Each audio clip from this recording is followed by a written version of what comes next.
End of this assignment, you will be able to describe Windows Explorer, explain files, folders, and libraries, and list the default libraries for a user.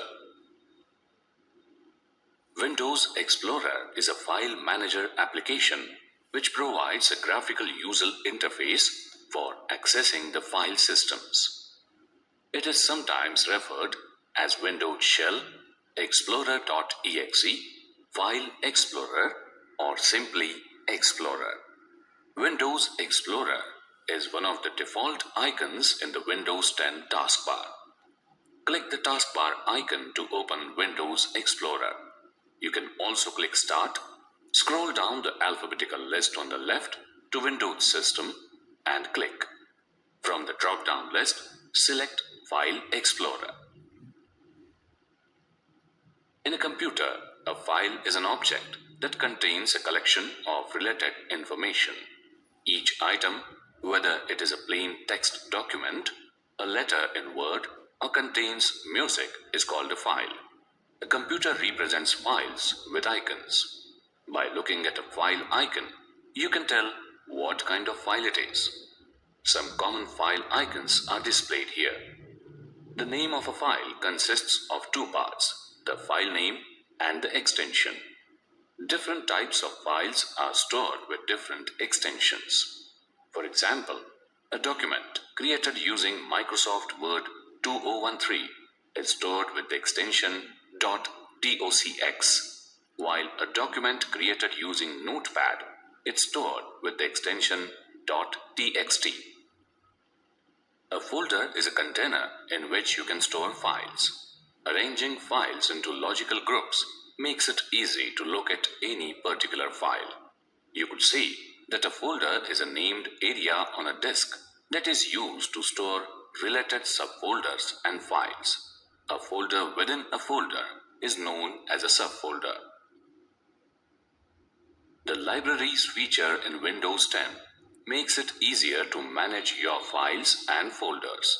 To show libraries in the File Explorer, click the View tab at the top, click Navigation pane, and select the Show Libraries option. You can also right-click in the Navigation pane and select Show Libraries. Libraries are user-defined collections of folders, and the action performed on the library will be applied to all folders in the library.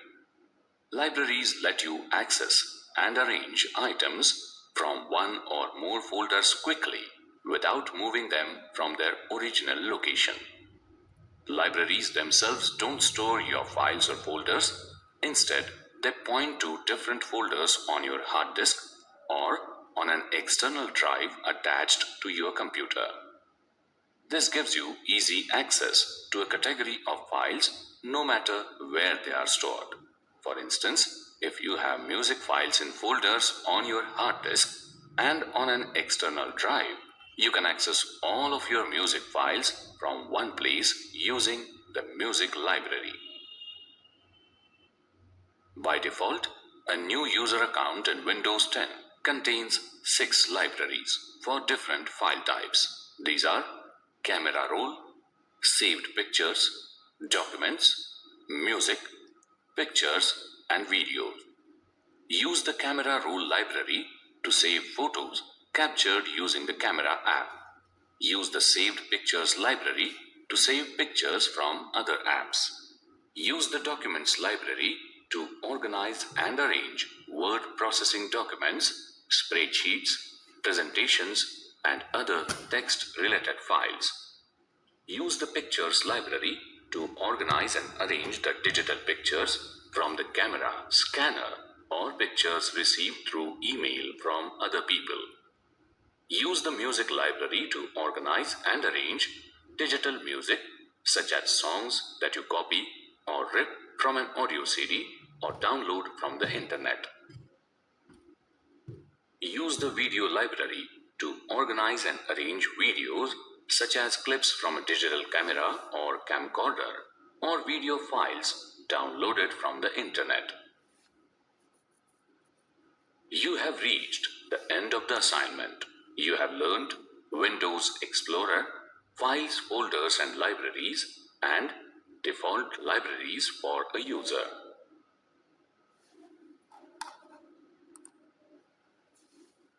At the end of this assignment, you will be able to pin and unpin items on the taskbar, pin and unpin items on the start menu, and pin and unpin items on a jump list.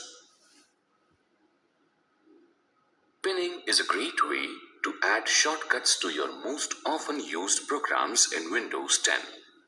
Pinned items will always be displayed in the specified list until they are unpinned. You can pin items to the taskbar or to the start menu. This saves a lot of clicks and makes you more efficient. Let us pin the Paint application to the taskbar. Click the Start button. Scroll down the alphabetical list on the left to Windows Accessories and click. Now, right-click on the Paint icon to display some options.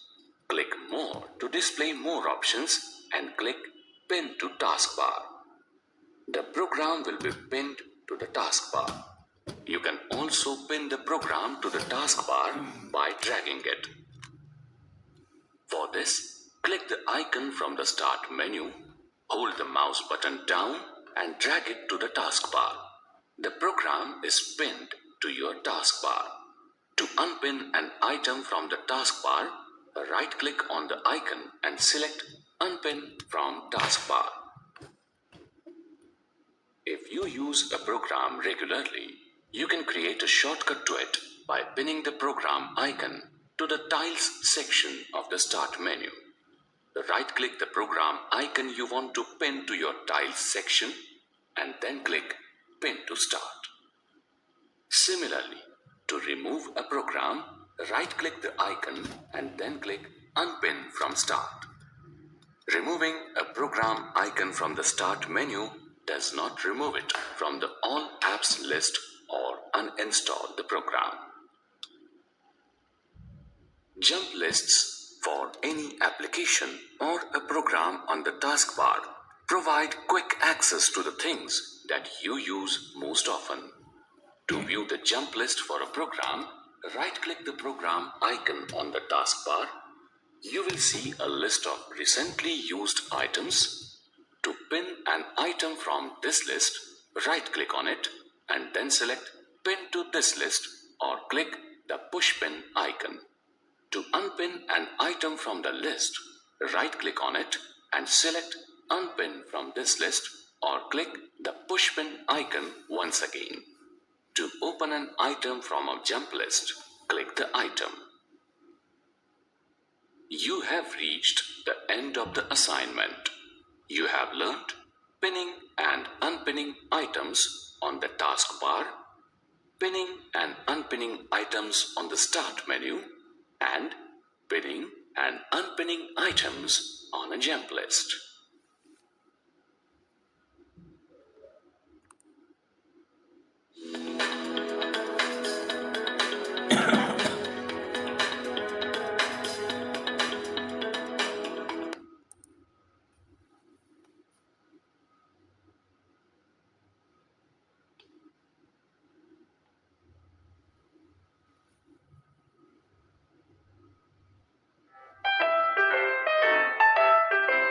Hey Vinu, move that table a bit to the left. Hey Sid, if I'm supposed to stay with you, then we better have a home network and it should be on Wi-Fi. Hey Tiri, what does he mean by home network? I thought that you would ask me this question. You remember LAN? Yes, the local area connection, which connects two or more computers and other devices so that data can be transferred between them. Yes, precisely. When this LAN is implemented in a home and has not too complex designs, then it is simply a home network. So when LAN is in a home, it is a home network, right? Yup.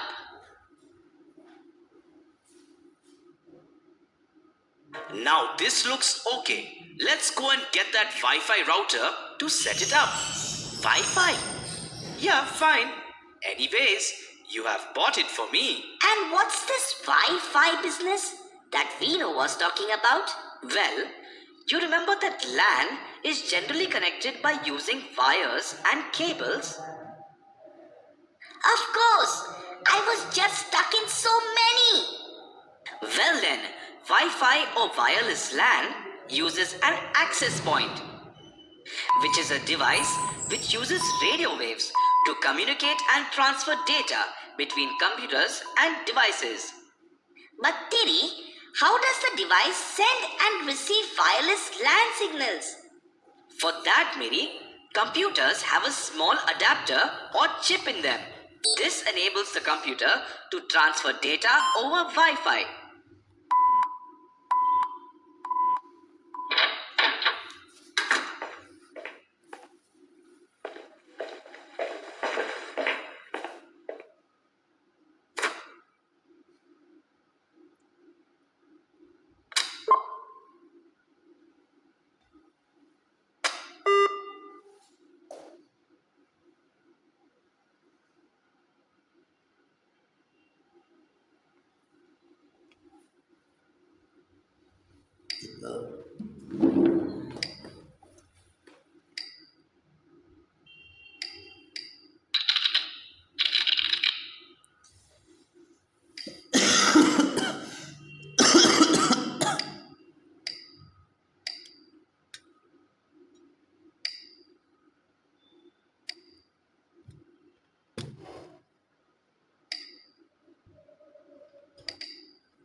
Does that mean that all computers can use Wi-Fi? Well, Miri, that's a bit complicated. See, the older computers don't have Wi-Fi cards as Wi-Fi did not exist then. But then, as Wi-Fi was established, newer and newer technologies of Wi-Fi became available. Let me guess. As they became better and newer, the range became more and data transfer was more. Yes.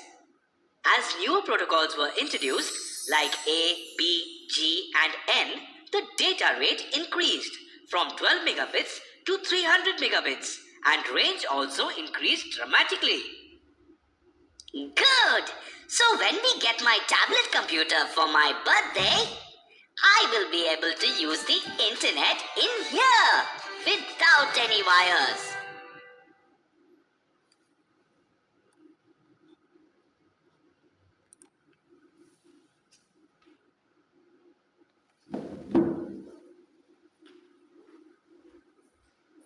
You have collected so many coins. Hey, see this coin.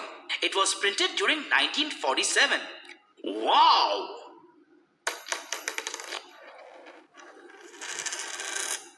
Find that coin. It's very important.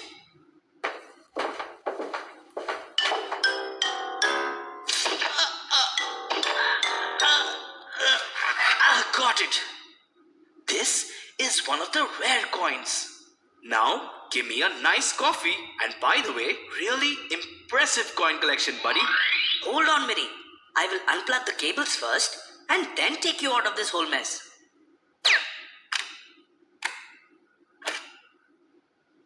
Let's have a nap.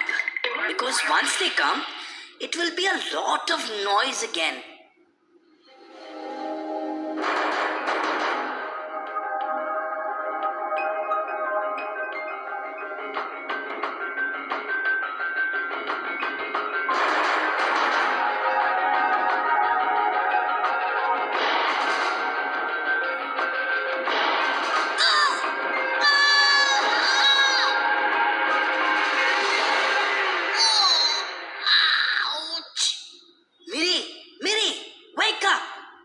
Just having a bad dream. But what were you running away from? Snakes! They were horrible, Tiri, and they were looking like those cables that I was caught under. I see. We must now remove your fright of those things. Come with me. See, this one. This one was trying to poke these things in me.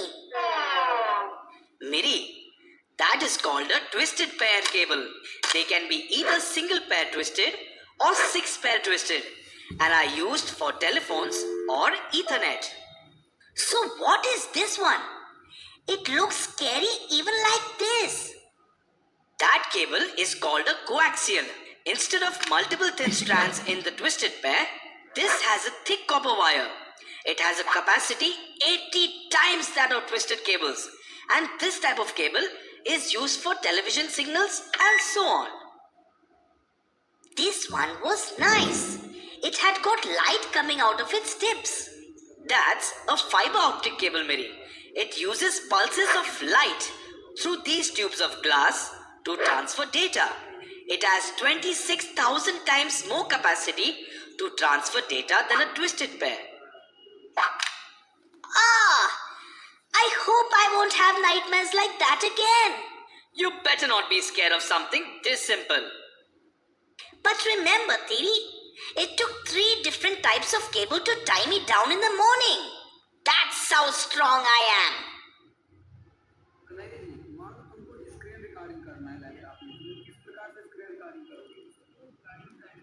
Automated signature. If you want to come across as a thorough professional, your mails should reflect it. And by this, I not only mean a clear subject and crisp points, but it also includes a signature with that professional touch. And to add such signature, click on the gear icon for accessing the Gmail settings, and now click See All Settings. Here you will find settings related to the signature. Please understand that you may need to have different signature for new emails and a different signature for replies and forwards.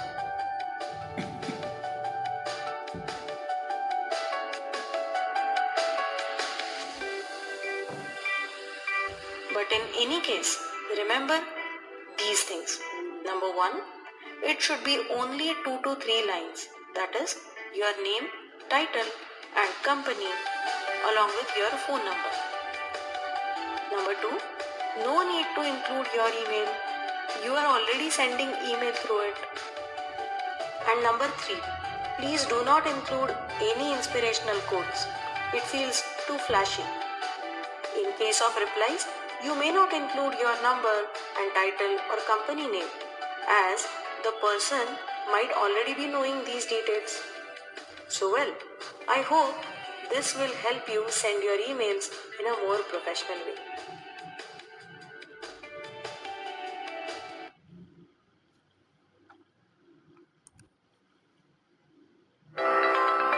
WhatsApp message without saving contact. Well, does it happen to you that you need to communicate with someone, message him or her on WhatsApp just once or twice, and so you actually don't want to store their number in your contacts, but because you don't find this option anywhere, you simply end up saving their number? Don't worry, I'm going to tell you the way to it. Go to your browser and type https://wa.me another forward slash, and now write the country code. Say for example for India it is 91, and now type the phone number. It will lead you to a page where you can continue to chat, and you are now brought to WhatsApp, where you can type a message, share documents, videos, like any other chat. This also can be done from desktop using WhatsApp web. So, did you understand?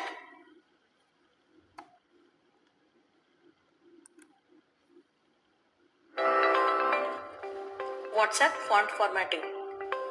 Do you receive such messages on WhatsApp where some text looks highlighted or italicized? And have you wanted to write your messages in this way? Well, then you are about to see it in just a moment. For example, here this message that I am writing is important, so I want to highlight it, make it bold. So I'll type a star before and after the text. Now the text, please read this instruction carefully, needs to be in italics. So put an underscore before and after it.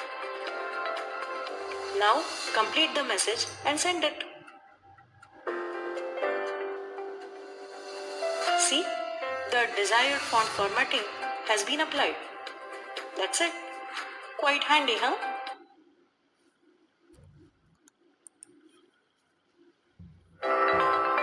WhatsApp message without saving contact. Well, does it happen to you that you need to communicate with someone, message him or her on WhatsApp just once or twice, and so you actually don't want to store their number in your contacts, but because you don't find this option anywhere, you simply end up saving their number? Don't worry, I'm going to tell you the way to it.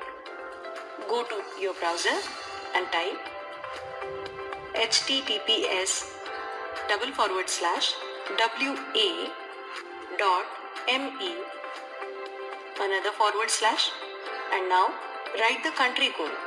Say for example, for India it is 91, and now type the phone number.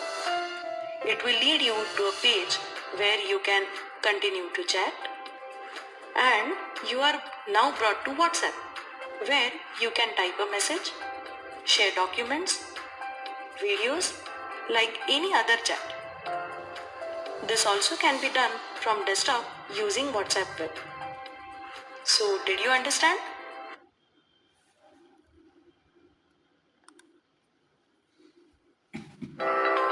Bookmarking WhatsApp messages. Using WhatsApp is one of the biggest advantages of having a smartphone. So much so that around 1 billion people use WhatsApp daily, and on an average they spend more than 3 hours over it. I am sure you also must be finding WhatsApp to be quite useful, not only in your personal but professional life as well. There are so many things which can be done, like sharing contacts, photos, videos, messages. But due to its handy nature, there are so many things that we receive every day, and due to this, at times it becomes a little difficult to track down few important messages or documents. And for this, we have a feature of bookmarking these messages.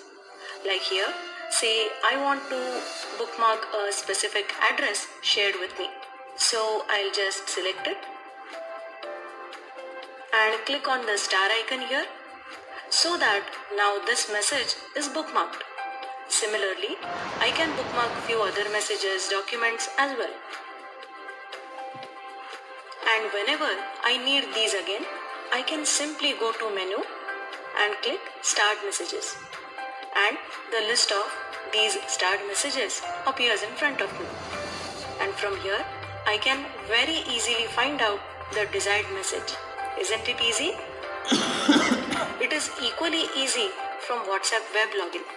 Simply go to the option of the message and click star message, and whenever you require the message, click menu and click start. And then that's it. Isn't it easy? Do try it next time you come across any important message on WhatsApp.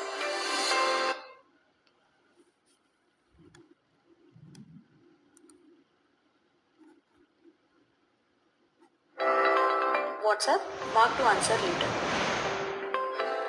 With the convenience of communication, there comes a difficulty while using WhatsApp, and that is, at times while we receive a message, and maybe either we are busy at the moment or we need some quiet time to reply to it.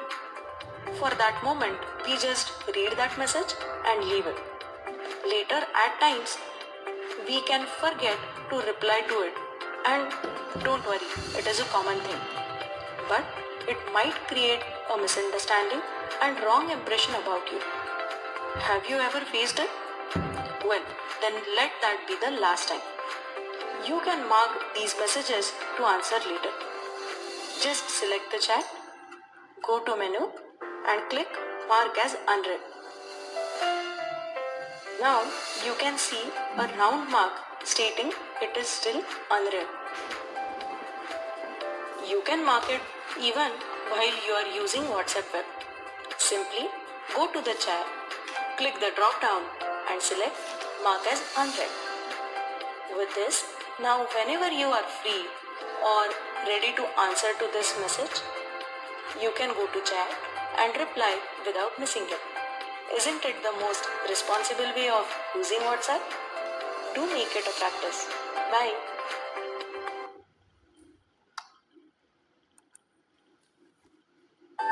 WhatsApp two-step verification. Roshan's smartphone was stolen. Though this was a loss for him, he surely was not worried about his data as he had protected it by handset locking. Also had lodged a complaint in police. His friend asked him about this SIM and WhatsApp though, but Roshan had it covered with two-step verification in WhatsApp. Do you want to know? What is it exactly? Let's see then. To protect your WhatsApp account, it is necessary that you turn two-step verification on. This would demand your PIN when registering your phone number with WhatsApp again. For this, click on Menu, click Settings. Now click on Account. Here you will find option of two-step verification. Now it will ask for a 6-digit PIN. Here for example, I am entering 1, 2, 3, 4, 5, 6. But you should avoid such simple series or birthdays or anniversary dates, etc. Second step of verification is giving your email ID, which will be used to reset this PIN. Just in case if you forget it. Enter it here. Now confirm this mail ID. Now you can see two-step verification is enabled.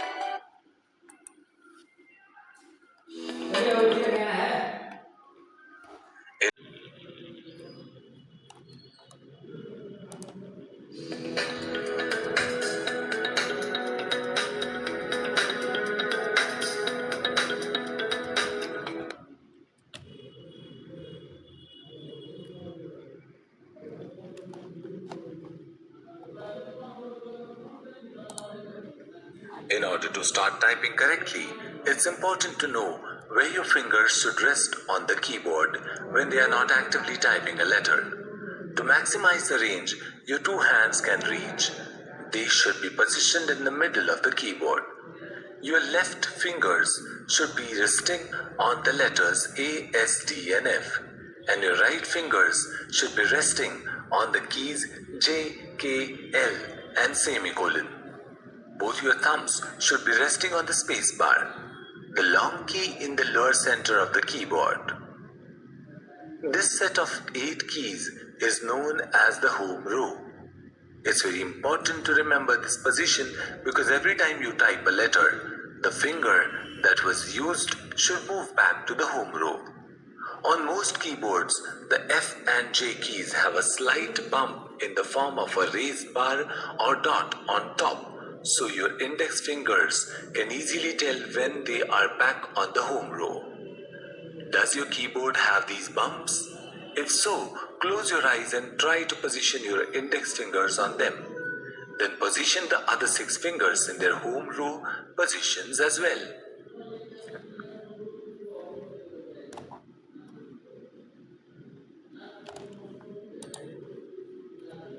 The space bar is used to put spaces between words and sentences. With your thumbs resting here, no matter which hand is used to type the last letter, you can use the thumb from the opposite hand to press it. Some people prefer to type the space bar with the same thumb every time, and that's okay.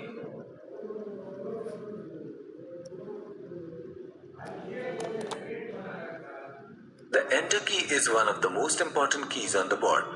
In a word processor, it creates another line when you hit it, but it has other functions such as executing a command in the same way a mouse click does. The right little finger is used for this key.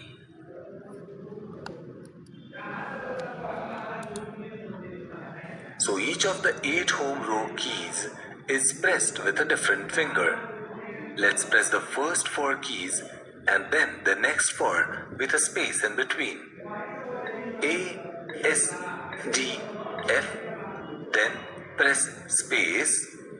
Now J, K, L, semicolon.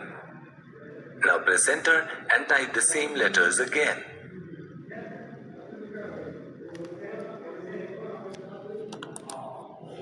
Don't worry about speed and accuracy. Relax. However, always use the correct finger, keystroke pattern. Speed and accuracy will develop naturally through practice once your fingers have been correctly trained.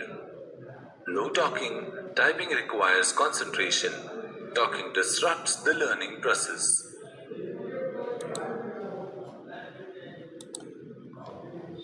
Now it's time to expand the home row a little bit and give the index fingers and right little finger some extra responsibility. With your fingers lightly resting on the home row, you will notice that there are two keys in the center of the keyboard, the G and H keys. These keys are tied with the indexed finger closest to the corresponding key. For example, the left index finger is used to type the G key, and the right index finger is used to type the H key. Remember, once a keystroke is made, the finger should always return to its initial position on the home row. As you can see, when I type the letter G, my index finger moves slightly to the right to the rest on the G key. All of my other fingers remain in their home row position. And after G is pressed, my index finger returns to the home row. The same goes for the H key as I type it with my right index finger.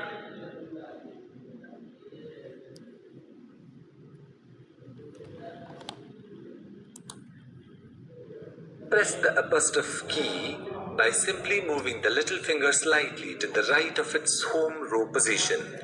As always, your fingers should remain in their home row position and the little finger should return after the character has been typed.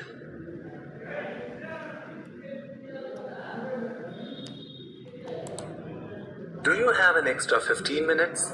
Then you can complete a couple of practice exercises. It might not sound like much, but doing this can help you develop your typing skills further. Think about what you have accomplished after each exercise. If you're not satisfied with an exercise, then re-key the exercise.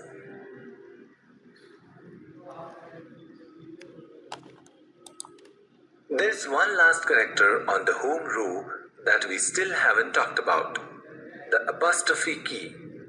This is located just to right of the semicolon key on the right side of the home row. This is quite an important key when it comes to typing because it's used a lot. It almost always comes in the middle of a word like you are, they are, or can't, as well in many other words denoting possession. For example, Aryan's book and Julia's dress. The apostrophe is typed with the right hand's little finger.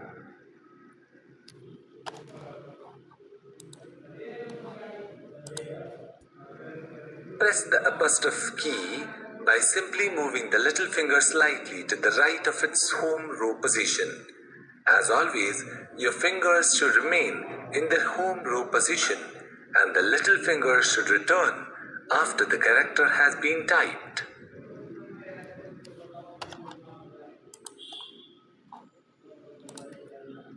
Did you know the average person's left hand does 56% of the typing? Typewriter is the longest word that can be made using the letters on one row of the keyboard only.